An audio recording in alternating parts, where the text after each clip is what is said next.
and welcome to episode 72 of the Mutant Blitz Podcast. I'm your host, Josh Hennig. On this edition of the podcast, we're going to explain and review the latest Marvel Cinematic Universe movie, Black Widow. And again, as always, these reviews have spoilers, not just for the Black Widow movie, but for other Marvel properties as well. So now we get the disclaimer out of the way. Let's open up a cold one and get started on episode 72 of the Mutant Blitz Podcast. So the first official movie of Phase 4 of the Marvel Cinematic Universe is a hat tip to the previous decade plus of Marvel movies, that being Black Widow, finally coming out and debuting in 2021. It's supposed to come out in 2020, but due to the pandemic and a lot of other variables, the movie finally came out in July of 2021. And it was probably a good thing. I think that there needed to be some separation from the Avengers two-headed culmination event of Infinity War and Endgame and what you were going to see in Black Widow. I've seen it suggested by some people online that this movie should have been released sooner. This movie should be released before Avengers Endgame. And I disagree with all that because this is the first Marvel Cinematic Universe movie since Iron Man that has not hinted at, suggested, theorized, or made any type of allusion to an Infinity Stone. The Infinity Stone, Infinity War, Infinity era of the MCU is done. We've gone through that already. So this is the first movie where we're moving on without that connective tissue. It's also a movie that cleans up some plot holes.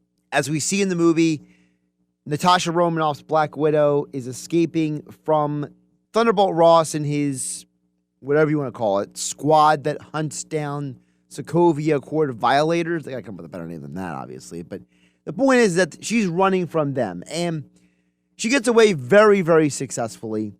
She runs into her liaison, or whatever exactly he is, Mason, played by O.T. Fagbanel. And she goes on this adventure where she ends up running into what she finds out later is Taskmaster. But she also finds out it has to do with her sister.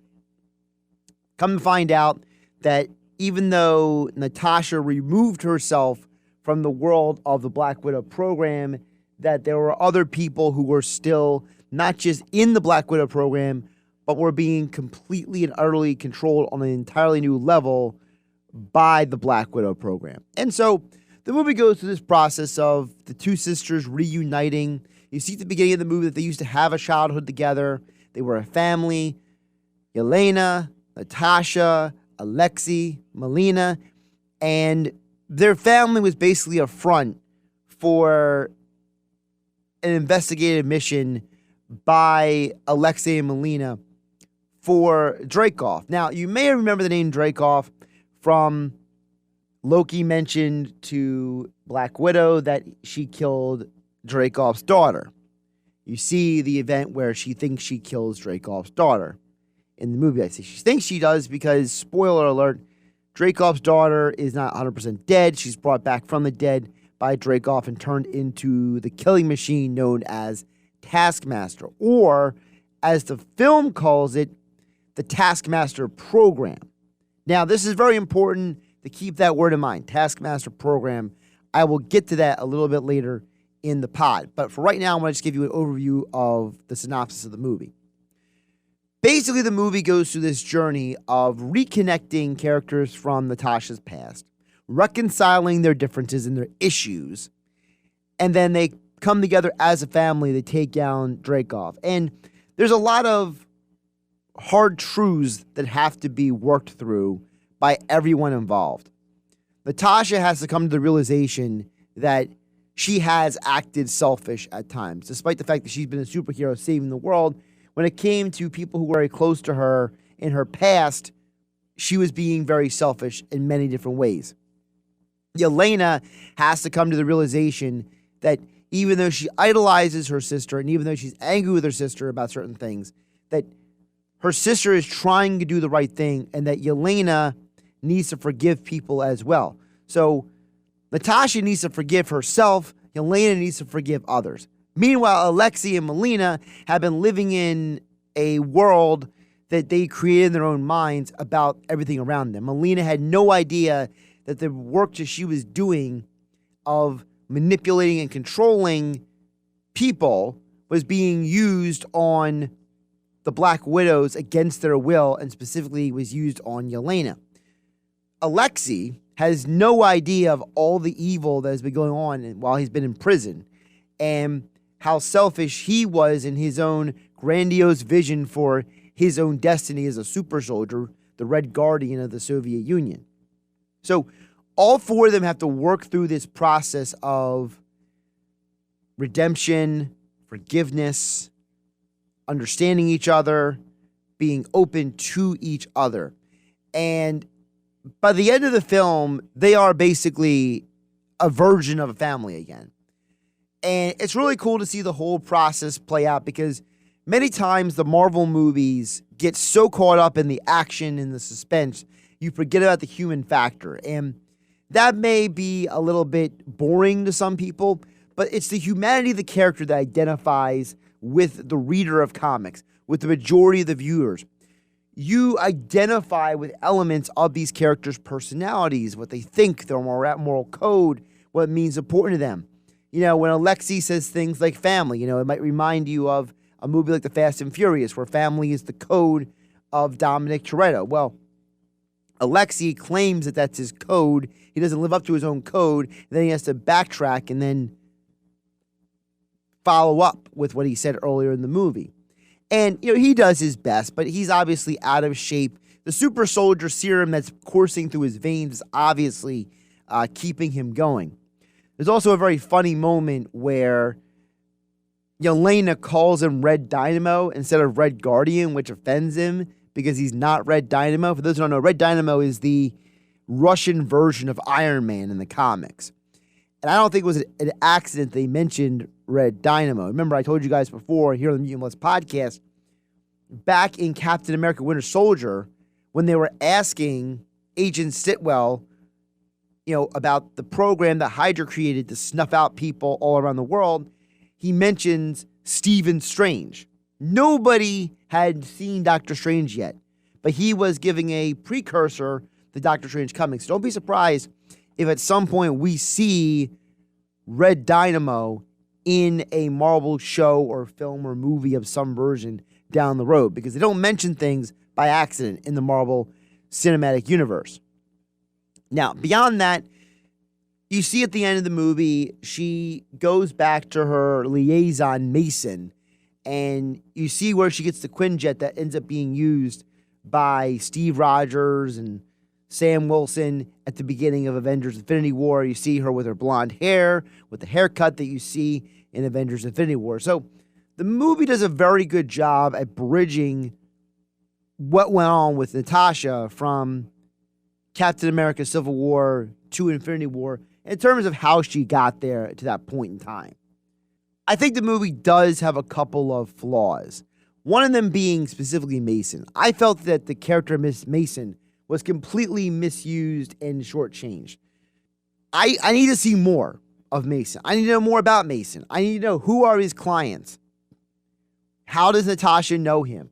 Why does he have this such a close friendship relationship with Natasha? What is it between them? Do they have history? Do they used to work in Russia together? Did she save his life? I'd like to know some of this information. I want to know who this character is that literally gets her anything and everything that she needs, including a Quinjet, for goodness sake, at the end of the film.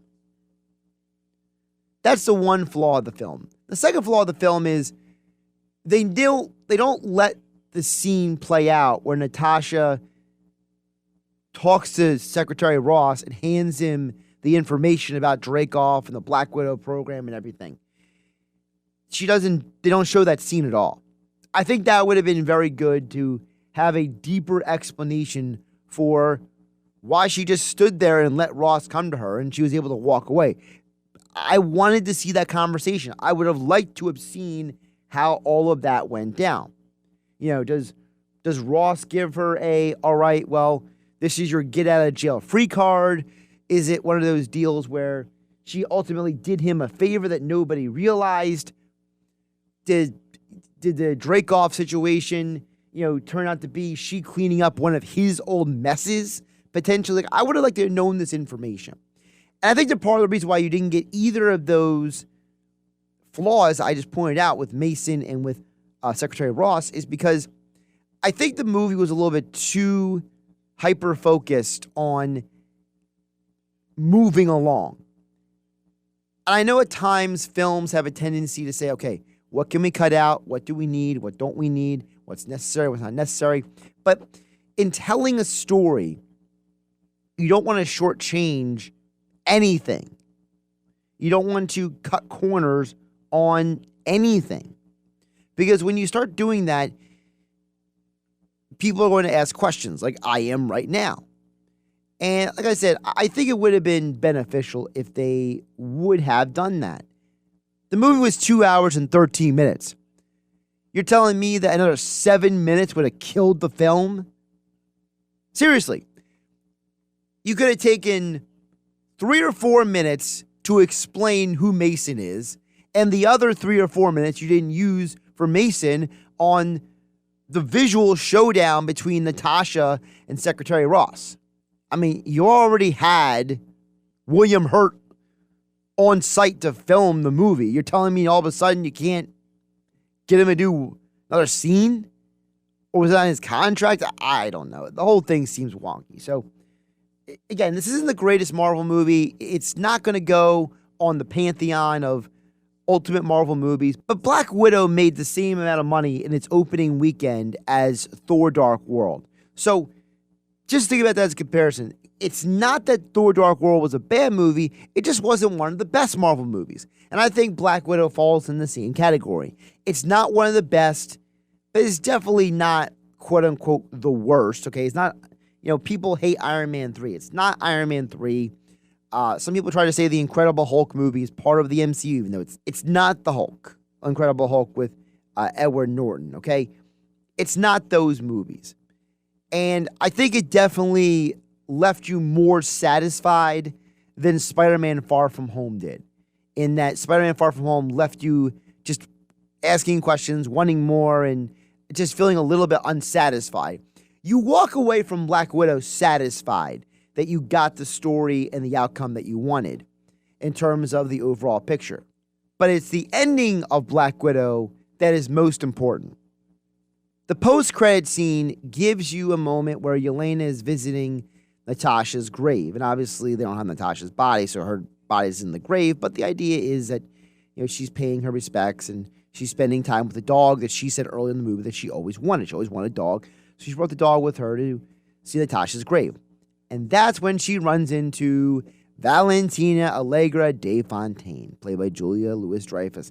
I told you guys that she was going to appear again, and she's recruiting Yelena for an assignment. Now, you notice in this scene, Yelena calls her Valerie, and Valentina says nothing. Remember, when John Walker calls her Val, she said, "Don't call me that." Now, remember, Valerie is the name of Valerie Cooper in the comics. So it seems like they're merging the characters of Valentina Allegra de Fontaine and Valerie Cooper from the comics, and that's why she's working as this black ops secret government agent. The thing with Yelena is she's obviously working with her as well. Of course, there could be some information, probably want to know why they're working together or how they got even connected in the first place. But either way, you notice that she's sending her off after Hawkeye. That's going to be a direct link to have Yelena appear in the Hawkeye TV show that comes out later this year. It's also a direct link to show that Valentina is already building her new team, whatever you want to call it. I don't know if it's really a superhero team, but it seems to be that Marvel is taking two different concepts and bringing them into one. So in the concept of the Thunderbolts, which was a group of villains who pretended to be heroes, and some of them later actually became heroes. On the concept of the Dark Avengers, which was a group of some villains and some outcasts from the hero community all worked for Norman Osborn in the comics as a Dark Avengers Black Ops team. And it seems like what's going to happen is characters like John Walker, Yelena Belova, they're going to be recruited to go on these assignments to deal with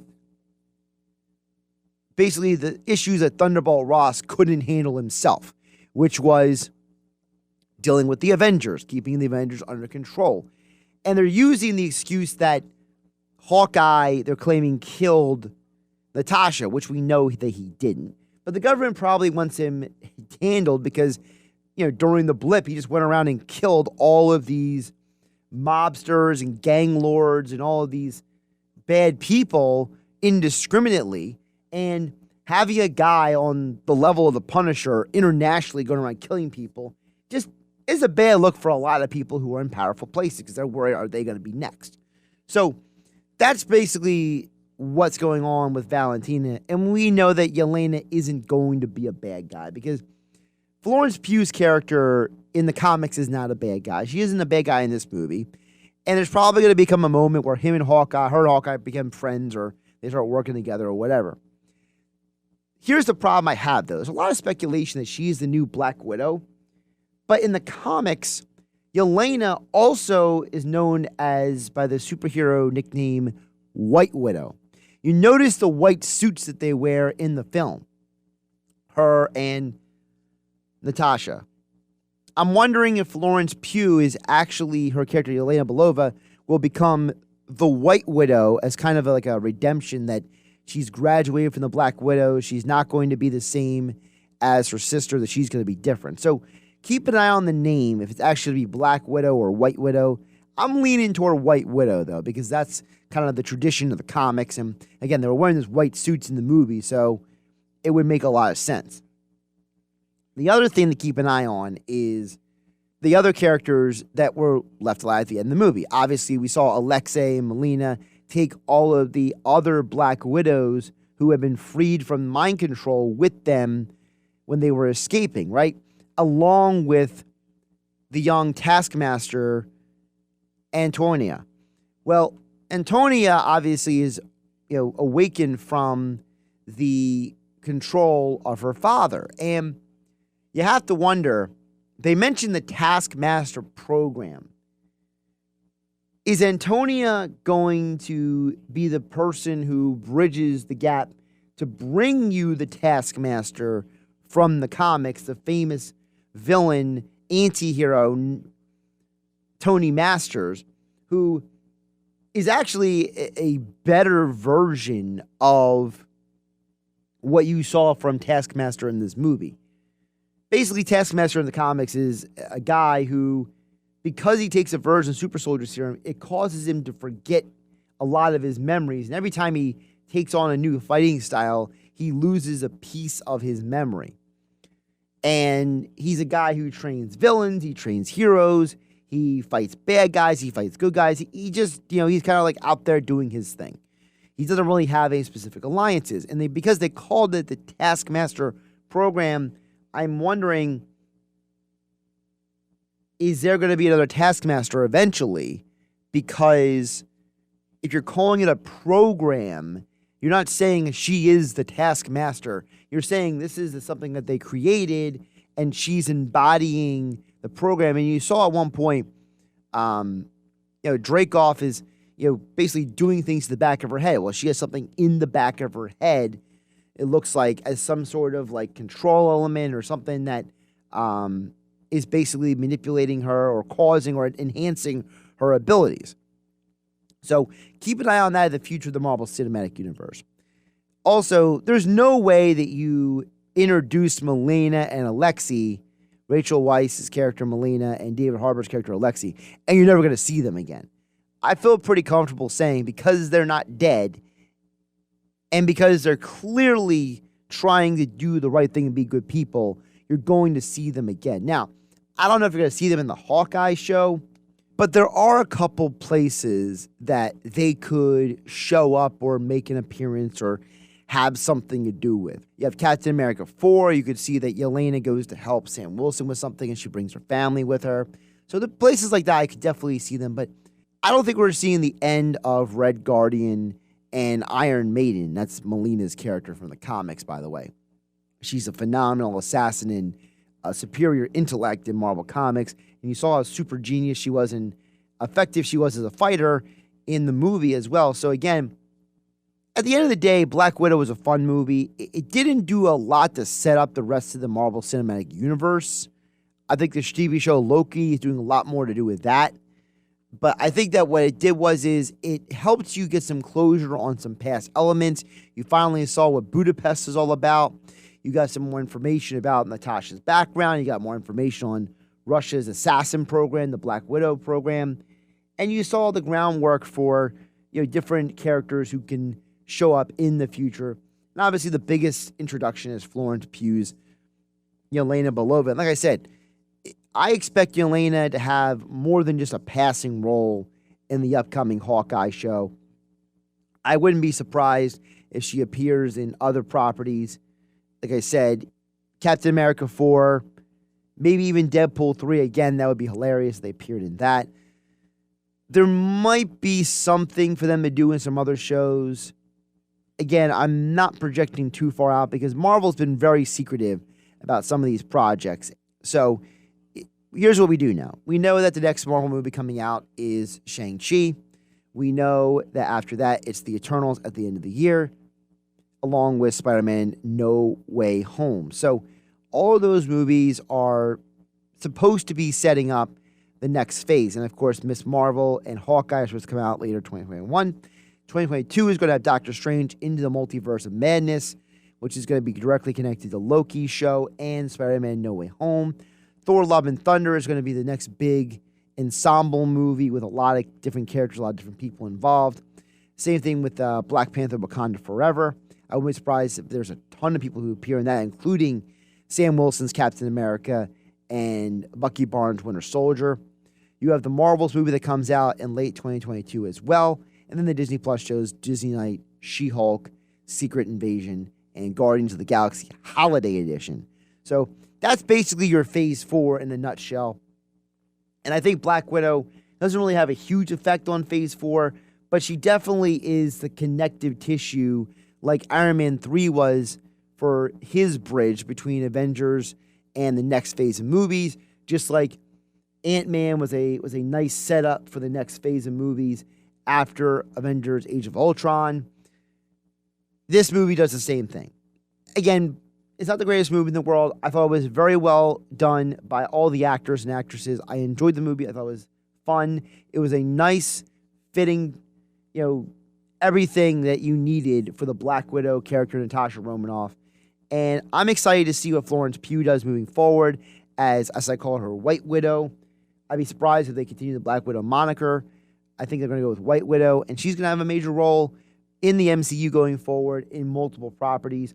I think you're going to see more of her than Red Guardian, Alexei, or Iron Maiden's Melina. But I expect to see them again at some point in the future as well. So don't be surprised if we also have something to do with Valentina, because Valentina is trying to recruit a team. She's got John Walker. She's got Yelena's contacts. We know that she likes some of Zemo's ideas. Those are three people. We heard Crimson Dynamo be mentioned in the movie when Red Guardian was like, no, I'm Red Guardian, I'm not Crimson Dynamo. Well, obviously that was mentioned for a reason. I wouldn't be surprised if we see him in the Armor Wars TV show that's coming to Disney+.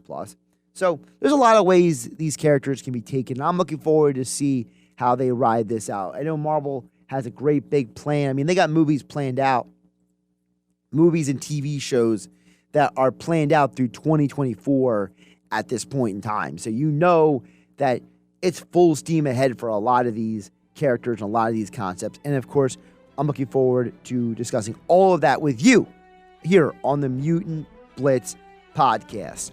Thanks for listening to this edition of the Mutant Blitz Podcast. I am Josh Hennig, your host. You can follow me on Twitter at Josh Hennig. Follow me on Instagram at Joshua S. Hennig. Make sure you hit the like button if you're watching on YouTube. Hit subscribe. Share it with your friends on Spotify, Google Play, Apple Podcasts, and more. Of course, Next time on the podcast, we will review the Loki TV show as that came to a finale a week after Black Widow was released. So we're doing things in chronological order. We'll get Loki next. And then, of course, Shang-Chi comes out in September. If you have any thoughts or comments on this edition of the podcast, you can hit me up on Twitter at Josh Hennig, or you can comment here on the YouTube channel below. Thanks again for listening to the Mutant Blitz Podcast. I'm Josh Hennig. I'll catch you next time.